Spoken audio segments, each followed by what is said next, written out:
welcome. I'm Erik Brenner, and I appreciate you joining me today on another Your Wealth Health. This is our November 2019 show, and we've got some great information for you. Before I begin, I want to thank everyone for joining us last month on our Medicare topic. It was very well received. I got a lot of feedback that people got a lot of information, and so we really appreciate those that tuned in. And we're really looking forward to today. It is National Fraud Prevention Week, so we thought it would be great to kick it off with talking about a huge topic, identity theft and cybersecurity. With me today is a private wealth advisor with the firm, Bill Davis. Bill, thanks for joining me today. You bet. Happy to do it. Very important topic, as I said, Bill. Yeah. I mean, it just takes so much time and energy and people's money. If this happens to people, that we're hoping this show is going to provide some information that's going to help people avoid having those problems. Yeah. And, a lot of times I think that in discussions we've had with clients, and we've talked about this, it gets overwhelming pretty quick on how do I prevent identity theft to me. Yeah, and it's scary. It is scary. It is very scary. And these cyber criminals, they will scare our friends and family into making a mistake, clicking on the wrong thing, giving the wrong information on the phone, and then the next thing you know, it's hundreds of hours of time going to be spent trying to correct it. Yeah, exactly.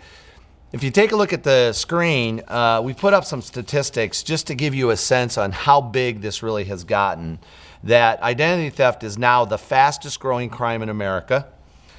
Someone's identity is stolen every 2 to 3 seconds.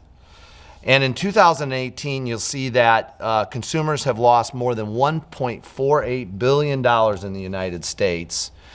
And then if you are a victim of a cybersecurity crime, on average, it takes 300 to 600 hours to recover from it. So just a lot of time involved.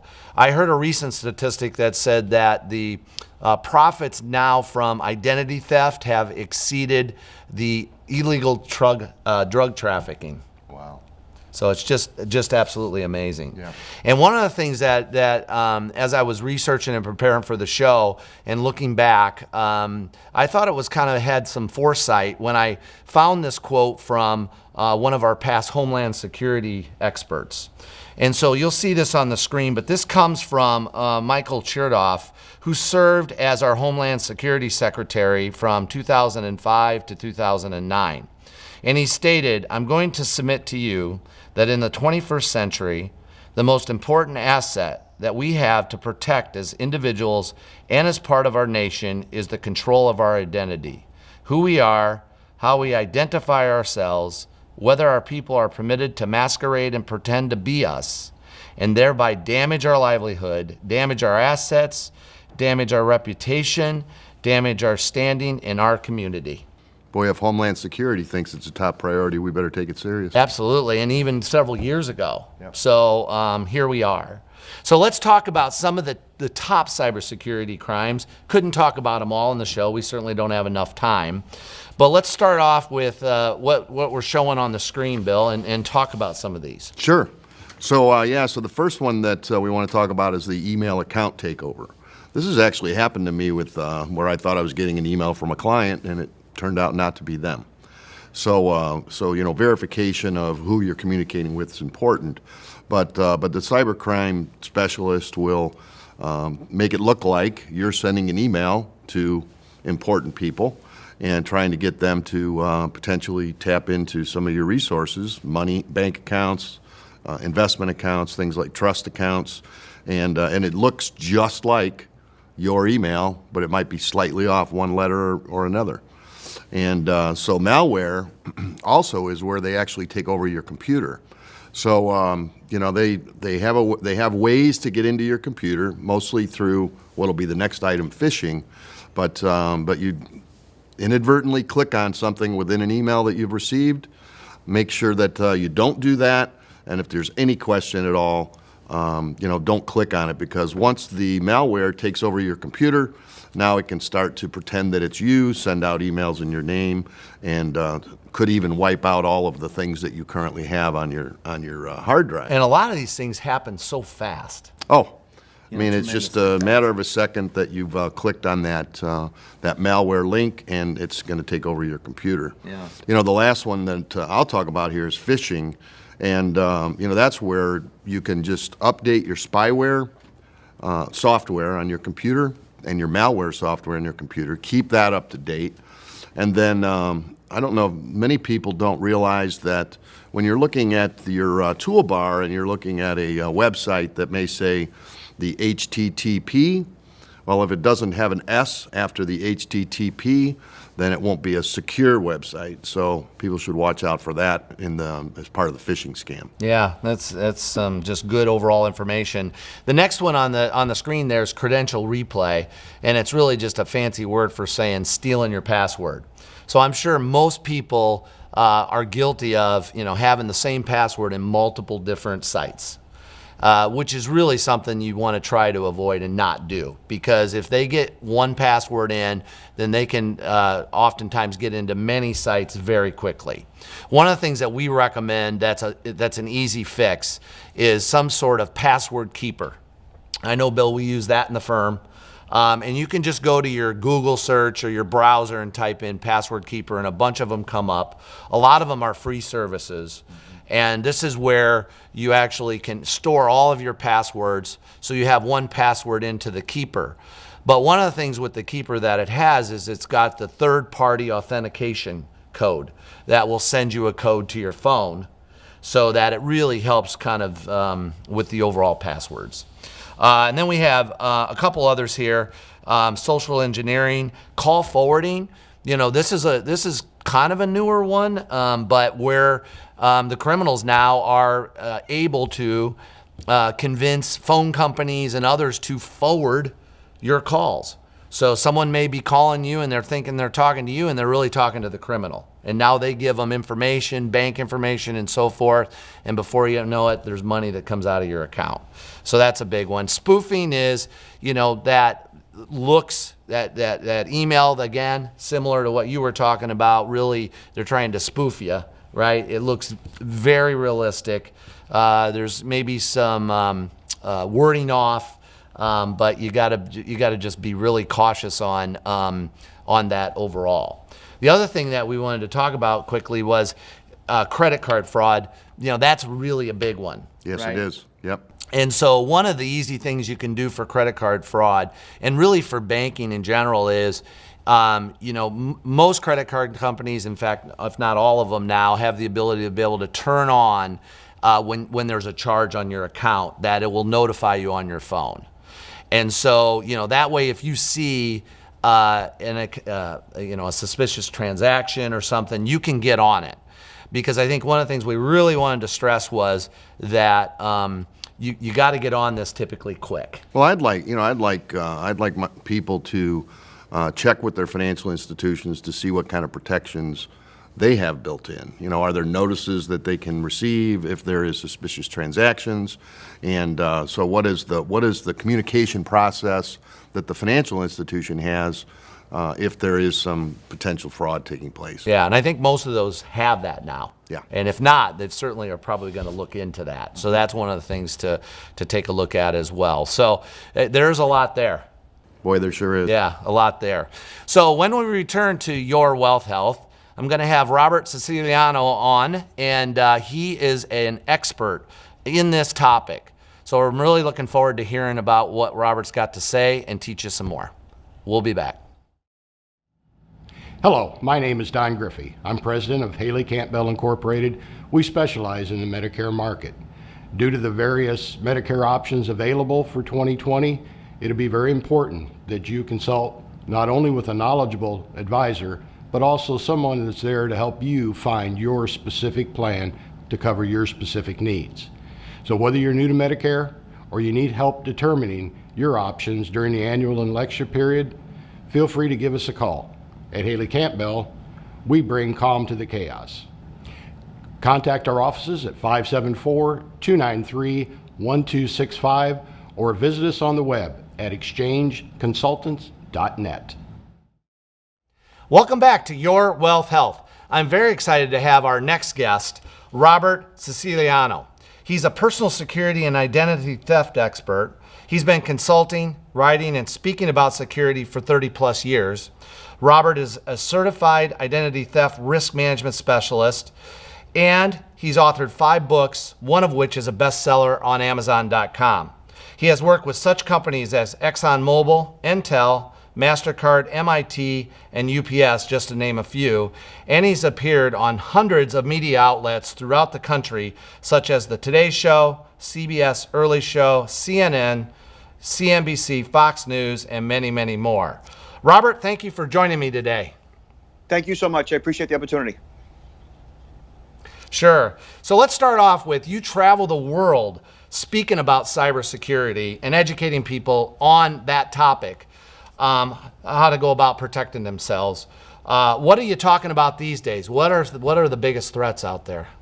Yeah, I've spoke everywhere from Dubuque to Des Moines and Dubai, right? And these problems that we face regarding information security, identity theft, protection, and prevention are in fact worldwide. Due to the fact that we utilize, in the U.S. specifically, the Social Security number as a primary identifier, it makes it really easy for the bad guy to open up new accounts under our name, take over our identities, and basically soil our credit. And no matter where you are in the world, credit card fraud is definitely a huge issue. And then regarding all the various social engineering scams like phishing and ransomware, there's just no end to the opportunities that the bad guys have to target us. Yeah, so it's here, right? It's a reality, and people got to face the fact to help protect themselves. Yeah, that's it. And unless you are incorporating some of the absolute basic fundamentals like antivirus, anti-spyware, anti-phishing, a firewall, considering here in the U.S. getting what's called a credit freeze, which locks down your social and your credit report, thinking about identity theft protection services, encrypting your Wi-Fi, like these are all the fundamentals. And if you're not doing all of those things, then you are definitely a target. The idea is to make yourself a tougher target by incorporating layers of protection. You talked about identity theft protection, one of the services, freezing credit. So you obviously, based on your comments, feel like that's a good idea. Yeah, so one of the things that consumers in the U.S. can do is they can get what's called a credit freeze. And a credit freeze is available at the 3 major credit bureaus. That's Experian, TransUnion, and Equifax for free. This is a service that the federal government basically has required that the credit bureaus offer consumers for free, and it locks down your credit report so lenders can't see your scores. If the lender can't see your score, they're not about to issue credit under your name. So the bad guy basically gets your social through a data breach, like the Equifax breach, right?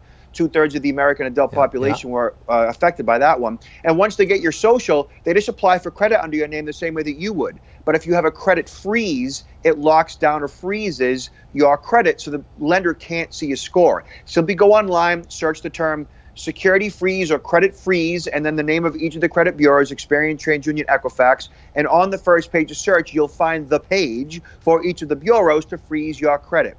It's an administrative process that anybody can handle.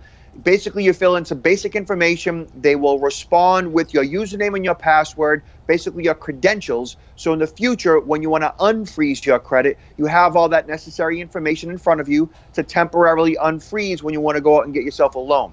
Identity theft protection services are another layer of security, another layer of protection, but get the credit freeze first and then consider identity theft protection afterwards. Identity theft protection may or may not stop identity theft the way a credit freeze does, but at a minimum, identity theft protection services have a restoration component where you have experts through the identity theft protection service that will work on your behalf to fix your lost or stolen identity. They also have dark or deep web searches. So there are many bells and whistles that identity theft protection provides that a credit freeze simply doesn't do. And on the credit freeze, so they go to each of these services and freeze their credit. And if they want to go out and get a loan, then they have to go unfreeze it. Is there a recommended time period to do that prior to going to get a loan? Yep.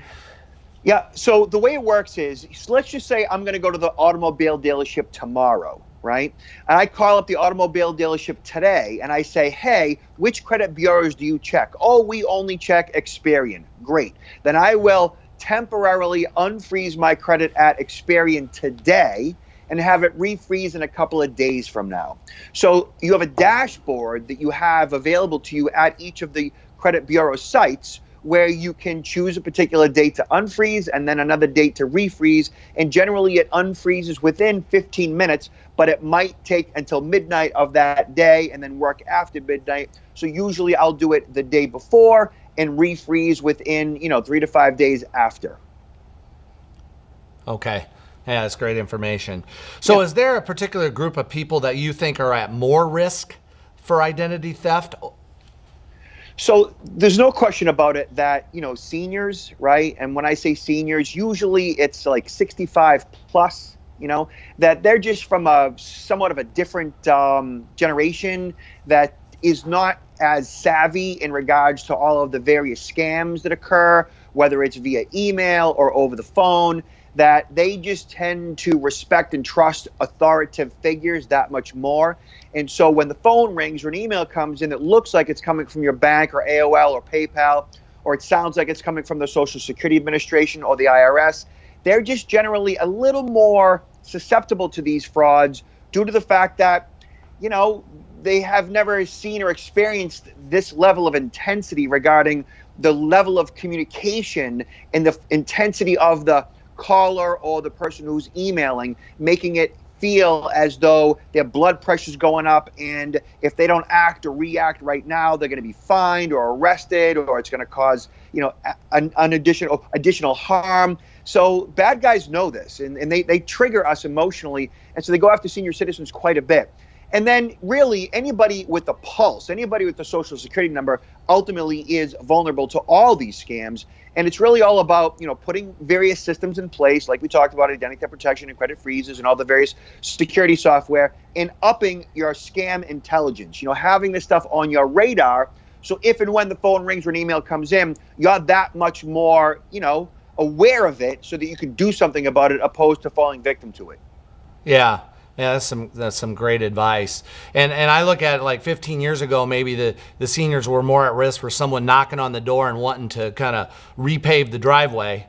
And now they're at risk, with with all the cyber threats. We are inundated all day, every day with all types of communications. My dad have an ongoing discussion that there isn't a day that goes by that somebody's not trying to pick our pocket, whether it's the government or a major corporation trying to, tack on additional stuff on a bill. Otherwise, bad guys, and bad guys are organized today. And organized crime has taken over the organized drug business in regards to cybercrime. And at this point, there's just no limit to the amount of damage that can be done. Thank you so much for joining me today, Robert. And you can find out more about Robert and his company at safer.me. That's SAFR.me. When we return, we'll summarize what we've talked about today and talk about some important steps for you to think about when it comes to your cybersecurity. Riverbend Cancer Services serves our cancer survivors and their families in three very distinct ways. The first is financial assistance. For those people who are having a tough financial time through their diagnosis, we step up and help them pay for their medications, their transportation, and other needs that come along so that they can actually focus on getting better. The second thing we do is we offer wellness programming. This is an opportunity for our cancer survivors and their families to reattach a positive image between their physical selves and their minds, really paying attention to that mind-body connection. And the third way that we help people is through counseling services. That's everything from the one-on-one individual counseling to support groups, to art counseling, to music counseling. We do all of this free of charge, and we also do all of it to equip people with the tools that they need to reduce the fear and the anxiety that comes with the diagnosis so that they can live their most hopeful and healthy lives. To learn more, visit us at riverbendcancerservices.org. Welcome back to Your Wealth Health. Well, that was a great segment with Robert, don't you think, Bill? Boy, that guy is he's experienced a lot. He's experienced Worldwide. a lot. Yeah. So what do you think are a couple highlights that we picked up from that? Well, man, scam, in upping your scam intelligence. Yeah. It's kind of like everybody's out to pick your pocket, and certainly you have to have a higher level of awareness for sure. Yeah. Yeah, that's for sure. One of the things that I thought was interesting is I last week was actually in a session that had the security identity theft, and we were talking about that. And I got a voicemail on my mobile phone. And so I thought I'd play it for our audience today because I was in this session, got this voicemail, and so I'm going to go ahead and play this and listen to it, and we can talk about it. From the Investigation Department of Social Security Administration, this is to inform you that your Social Security number is being suspended, and there is an arrest warrant being issued under your name. To talk to an officer, press 1. I repeat, to know more about the case, press 1. So got that phone call during a session last week at one of our conferences. On your private cell phone? On the cell phone. And in fact, my wife actually got the same call the day before. So just as an awareness, anything coming from the IRS, the Social Security Administration, any legal entities like that are all going to be via the mail. Yeah. They're not going to call you and make that threat. But as Robert talked about, it's real, and they convince people. So, well, let's talk about what happens, or what do you do if you do become a victim? What are some of the steps we're recommending? Well, we're recommending that you file a report with the Federal Trade Commission, the FTC, contact your local police department, notify the IRS about that there's potential identity theft, place a fraud alert on your credit report, and freeze your credit, like Robert mentioned. Take advantage of the free service to do credit freezes at the 3 credit rating agencies. Yeah, that was a great thing that they did last year, right? And making that free across all the boards. So, well, let's look at a couple questions, shall we? Yep. So John from Michigan City said, I think we answered this already, but should I purchase one of those identity protection services? And I know Robert had mentioned that it appears that he thinks that's another layer of protection. And one of the things that I kind of took from that was, if you are part of one of those services, they could have those restoration services to help you restore your credit. That's what I thought. When I saw that statistic we shared earlier in the show, that 300 to 400 hours to restore my credit, I don't have that kind of time. Yeah. My time's valuable, so I think it's well worth the price of one of those services just for the restoration alone. Yeah, and you can just go online and kind of search identity theft services. There's several different organizations that would rate them and talk about the features and benefits of those. Another question that we had here was, it was around, we actually answered this as well, but what do you do if you're a victim to identity crime? And we already kind of went through those things as it relates to the important checklist. Right. There is a lot of resources online as well. Mm-hmm. So that's a good thing as well. So, let's reference here on the screen. We've got this checklist. So what you'll be able to find is on our website, yourwealthhealth.com, you can find this checklist. That's how we can protect your data, or how you can protect your data. There's a lot of information on here, but we wanted to kind of hit some highlights. Yep. And so let's first talk about moving money and transferring accounts. And so a lot of times people want to make it easy. They want to send an email off, right? Hey, transfer this money to this account with this account number. And obviously that's not a good idea. No. No, you got to be careful. In fact, I think I shared that I got an email from a client that was a scam, and it just sounded so important that you wanted to send the money right away. Yeah. And so with the you have to do this stuff verbally. You have to make sure you're confirming identities, and so there's all kinds of ways that they do that now. Text messages, phone calls. That you have to make sure your identity's being protected that way. A couple other things around that we think about is one of the things to think about with email is that email is like sending a postcard in the mail. If you send a postcard in the mail, obviously, folks can read that all the way through the whole process and getting to the end, the end user, it's like sending a postcard in the mail. So for me, if I think about that, I think, whoa, that kind of changes sending emails to people or making sure there's not confidential information. The other thing that we find we think is important is all the financial institutions that you deal with. You really need to find out what their policy is, right? So the investment companies you deal with, your retirement plans, your banks, what if your account's hacked? What's their policy? Right. What do they back? How much do they back? So a lot of them have limits. So, and you may have more money in that institution than what the limit is. Yeah.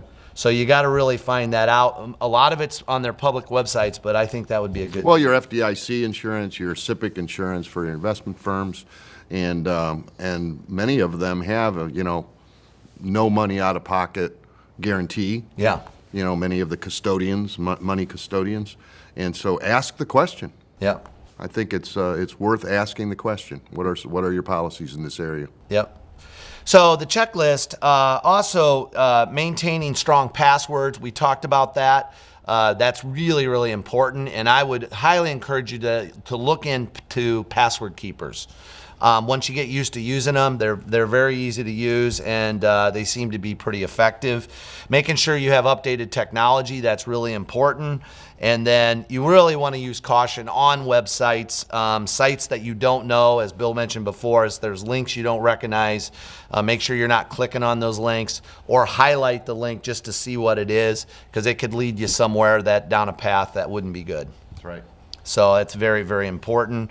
And then obviously with the social media that goes on, you just got to be cautious and kind of have your radar up the entire time. So don't you think? Yep. So, well, a lot to digest. That's right. Scary stuff. Yeah. Well, hey, Bill, thanks for joining me today. Thank you for having me. Yeah. So one of the things that we will do is for this show is we want to offer up to a few folks a free book. So Robert has a new book out called Identity Theft, Privacy, Security Protection, and Fraud Prevention. So on our website, yourwealthhealth.com, there's a place on there to actually link into and request a free copy. It's a great read. He is an Amazon bestseller, and hopefully that'll also help you as you begin to work on trying to protect yourself from identity theft. Our firm is a registered investment advisory firm. We certainly work with people on investments and retirement planning, but really we also work with people on life planning. And it's important for us to help educate our clients and those that really want to make sure that they're taking care of their financial life. And identity theft is a part of that. If you have an interest or have questions, we certainly would welcome a chat just to find out more about your situation and see if we can help you along the way. Our next show will be on tax and tax planning, and we'll have some great strategies for you to think about and some overlooked strategies on saving money on taxes. Always a big topic for us. And with that, I'm going to end with a quote. Life comes with many challenges. The ones that should not scare us are the ones we can take on and take control of. And that's actually from Angelina Jolie. Thanks for joining me on Your Wealth Health, and I'll see you next time.